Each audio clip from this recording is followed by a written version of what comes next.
So today we are going to discuss civil-military relations. We're going to examine the relationship of the civilian and military spheres of society, particularly through the 20th and 21st centuries.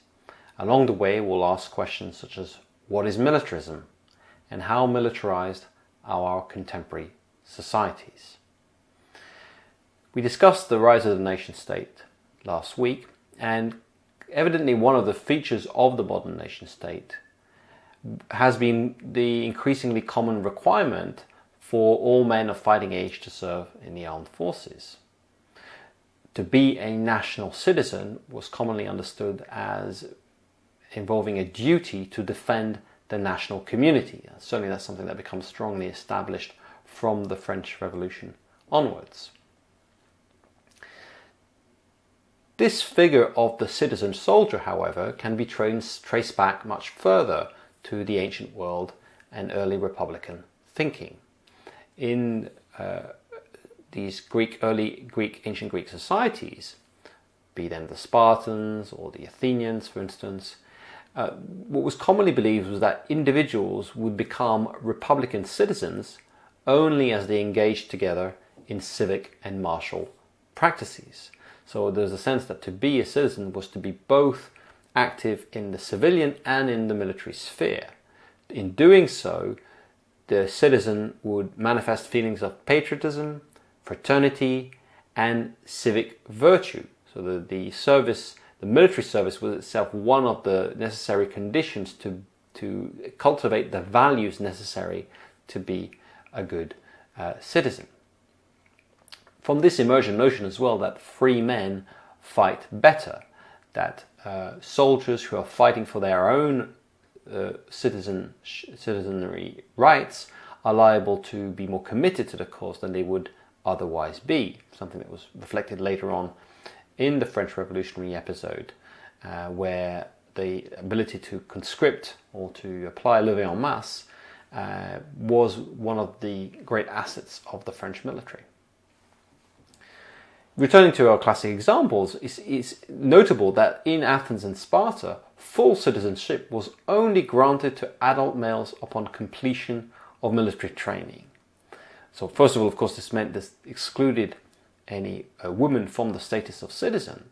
But for our purposes, crucially, that there's an equation, a direct equation between military readiness, the preparation for going to war, and the ability to be a citizen.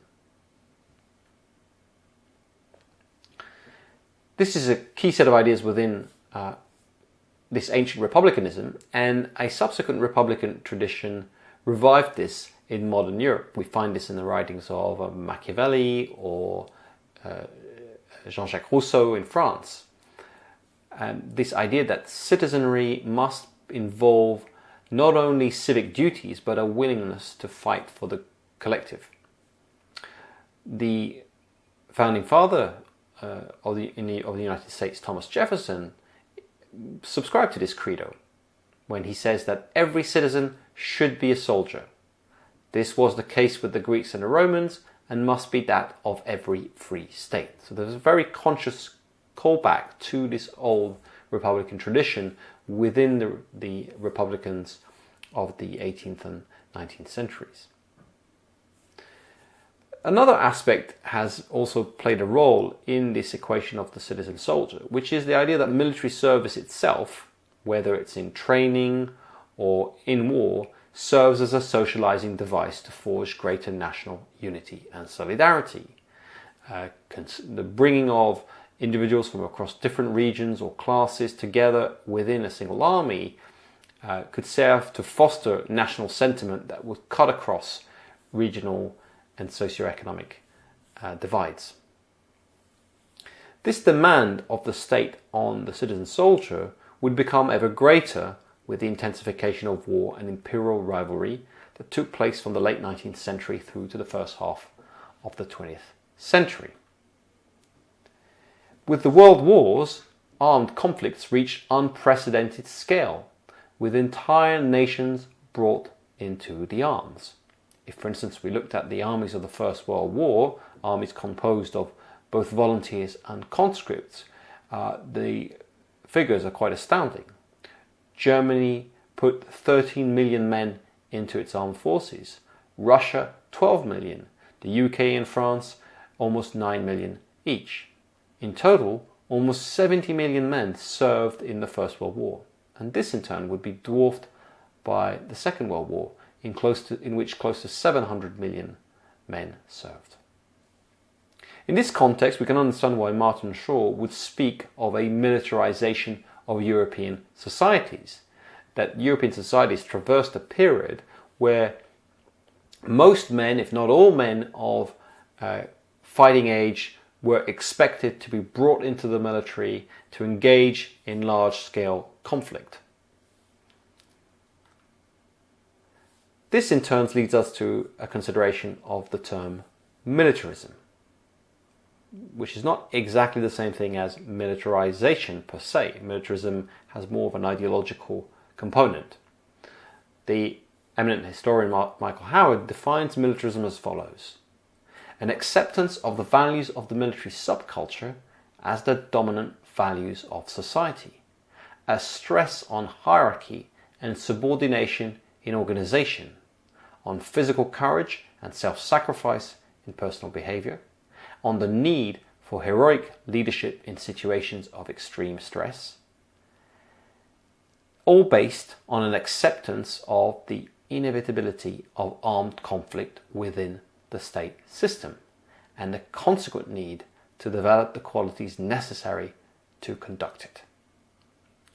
So what we see in this definition is that Howard emphasizes the idea of values, certain ideas or norms that are being advanced. And the claim here is that a society subscribes to militarism when the values that we think as being intrinsic to the military become the dominant values in society, when they become elevated and considered to be the most important.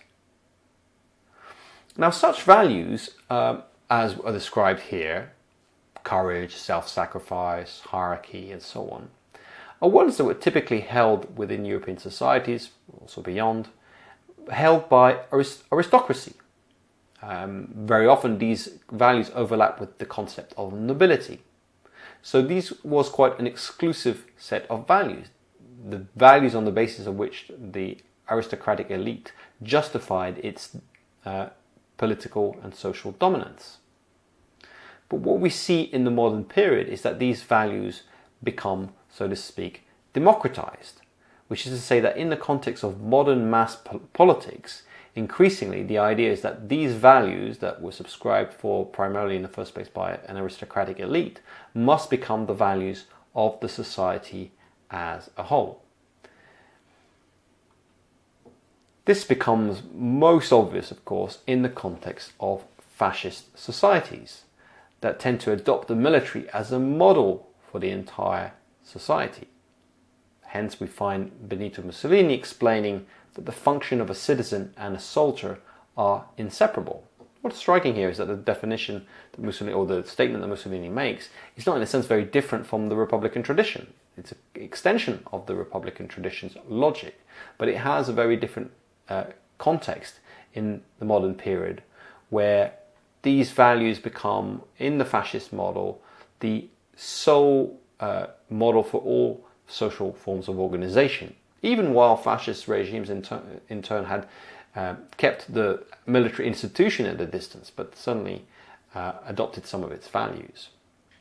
And did so, of course, in the context of an advocacy of total war, full commitment of society to the conduct of war. And in this respect, of course, fascist societies were met by other societies, whether communist or liberal, who also adopted total war as the means to fighting armed conflict, and who made equally great demands on their societies as such. With total war in the first half of the 20th century, the full industrial and technical resources of societies became mobilized for the purpose of victory. This means harnessing the means of production as the essential support to the means of destruction.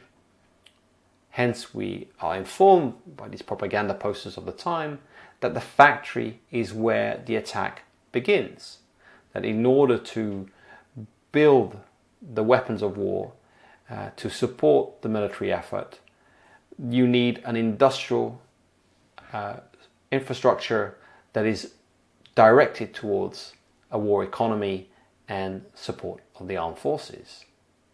But of course, if the attack begins in the factory, it is also potentially where it ends, since the enemy's industrial base and population increasingly becomes a key target.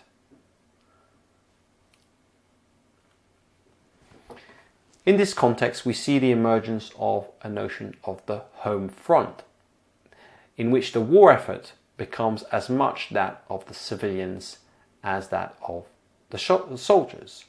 Increasingly, every aspect of society has to be brought into the ambit of war, whether in agriculture, in industry, in the mines, or in the dockyards. The big guns of the home front are there to supply the military forces. One thing that's striking in this period is that the messaging is really very similar regardless of the states that we're looking at.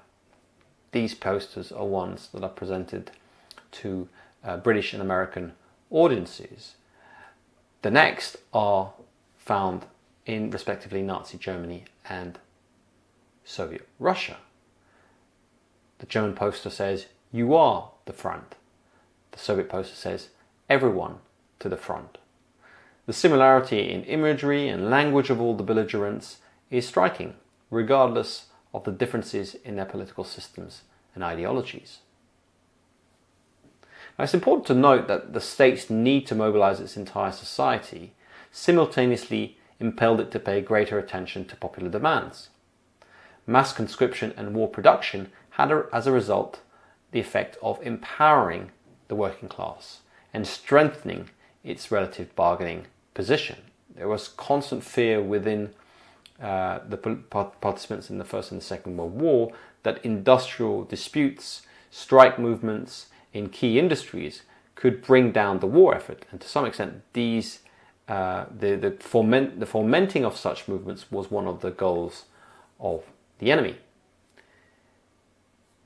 It's also true that conscripted armies are typically less reliable in suppressing domestic dissent. So by bringing all of large segments of population into the military itself became partially democratized. No longer professional militaries, but a very representative section of society.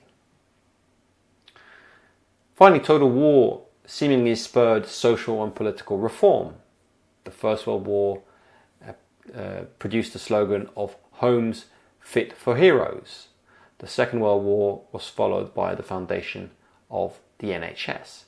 It's important to understand that the warfare state is also the welfare state, that there's a connection between these two things, that as the state made greater demands on its populations also were able to make greater demands on the state in terms of the services provided to them.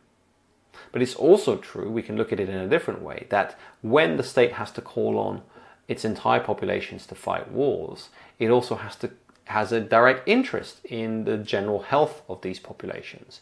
It needs strong, healthy, able populations because these have now become elements of national security. One of the important aspects to consider is the effect of total war on the role of women in the workforce. As a consequence of the First World War, at the very least 1 million women entered the British workforce between 1914 and 1918. For many of them, the first experience they had, therefore, of work, often in the industry and elsewhere. Now, in 1919, the UK, as a consequence of the experience of the war, removed all existing legal exclusions to employment against women. Until then, there were a number of areas in which women simply could not be employed, and this ceased in 1919. However, at the same time, the restoration of the Pre-War Practices Act of 1919 provided for returning servicemen to get their old jobs back, which meant that many of the positions that had been occupied by women through the war because the men had been sent to the front was then handed back to the male population. So many women lost their wartime jobs and returned to the home after the war. A similar story of mobilization can be told about the Second World War, in fact an even more intense one. By mid-1943, almost 90% of single British women and 80% of married women were working in factories, on the land, or in the armed forces. And of course, after the Second World War, the movement would be quite different. Many women remained in the workforce, and in the decades to come, of course, we saw a great feminization of the workforce to where we now stand. So it's important to note the importance that the experience of war had on the composition of the workforce, and particularly as a vector by which women entered the workforce and held positions and jobs that they previously would not have had access to. We could also note a correlation between the occurrence of war and the extension of suffrage to women. It's in 1918, after all, that suffrage was extended, at least partially, to women in the UK, fully to Germany, Austria and Russia. In 1945, after the Second World War, suffrage was opened up to women in France, Italy and Japan. So again, we can note a correlation between the occurrence of these wars, the bringing of women into the workforce, and the granting of social and political rights in the aftermath of these conflicts. It's also the case that over 640,000 women served in the British Armed Forces in the Second World War. About 350,000 did so in the United States. So it's important to make those points about the place of women in war, because it needs to be in some ways counterposed to the idea of militarism.